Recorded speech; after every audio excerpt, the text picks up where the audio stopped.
Tu prévois de voyager à Pékin? Tu penses que tout ce qu'il faut faire, c'est réserver ton vol et ton hôtel?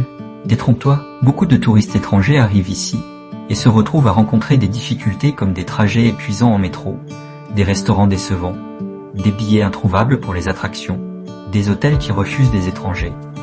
Si tu n'es pas bien préparé, ton voyage pourrait devenir un vrai casse-tête.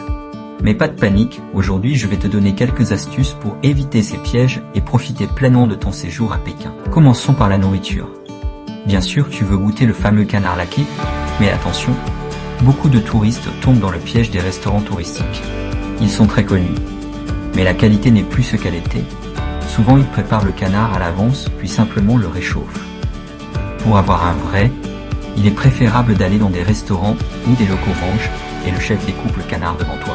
Si tu ne veux pas attendre trop longtemps, évite de manger entre 12h et 13h, et entre 18h et 19h. Manger à d'autres horaires te permettra de profiter d'un service plus rapide et d'un meilleur repas. Passons maintenant au transport. Beaucoup de gens pensent que prendre le métro à Pékin est pratique, mais en réalité, ce n'est pas la meilleure option. Les stations sont immenses, et les correspondances peuvent te faire marcher jusqu'à 1 km. Et comme les sites sont souvent très vastes, après une longue marche dans le métro, tu n'auras plus l'énergie nécessaire pour profiter pleinement des visites. De plus, les stations de métro ne sont pas toujours bien situées par rapport aux sites touristiques et tu te retrouveras souvent à devoir marcher encore plus pour atteindre l'entrée d'un site. Mieux vaut privilégier les VTC, les taxis ou même une voiture avec chauffeur si tu veux vraiment profiter de ton séjour sans te fatiguer. Maintenant, parlons des visites. Certains sites célèbres comme la Cité interdite, le Musée national, exigent une réservation préalable. Sans billet, tu risques de te retrouver à l'extérieur. Réserve tes billets à l'avance, surtout pendant des périodes de forte affluence. Et bien sûr, pendant les fêtes nationales comme le Nouvel An chinois ou la semaine de fête nationale chinoise en octobre, des foules immenses gâchera ton expérience.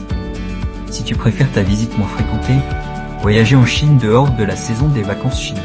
Ne te contente pas des sites classiques, plein de nouvelles constructions modernes méritent le détour.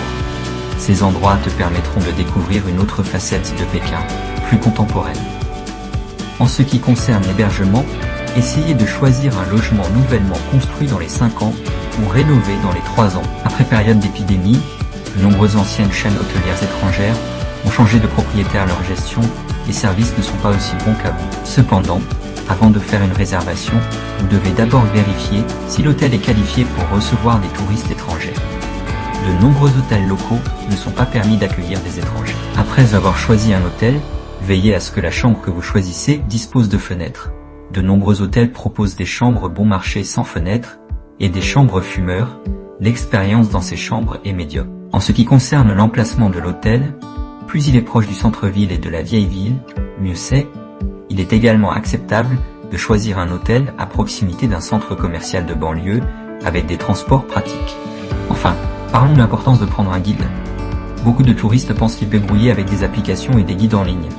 Mais Pékin regorge des détails historiques et culturels qui peuvent facilement nous échapper. Appeler un guide touristique peut réduire le temps passé à faire la queue pour les billets.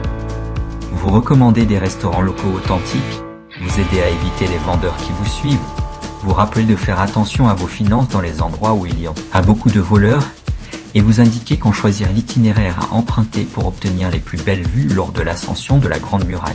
Pendant le voyage, le guide touristique vous expliquera non seulement les connaissances pertinentes, mais vous aidera également à jouer le rôle de traducteur lorsque vous parlerez au chinois, afin que vous puissiez comprendre la vie et la société du peuple chinois. Avec ces astuces, ton voyage à Pékin sera beaucoup plus agréable et fluide. Passe un excellent séjour et profite de cette incroyable ville.